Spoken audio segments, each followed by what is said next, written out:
Don't boss me. Okay?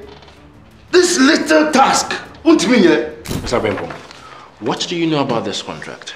My wife is a fashion designer who also deals in handicrafts and local fashion accessories.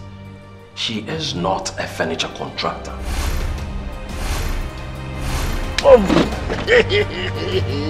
I've told you to relax. Why, are you an amateur? Are you a novice? Haven't you done a deal like this before? I have a lot to lose. And the way this thing is going, if it continues like this, I don't know what to do. Is everything okay? Is it about the woman's bid? How many times have I not told you not to creep on me like that?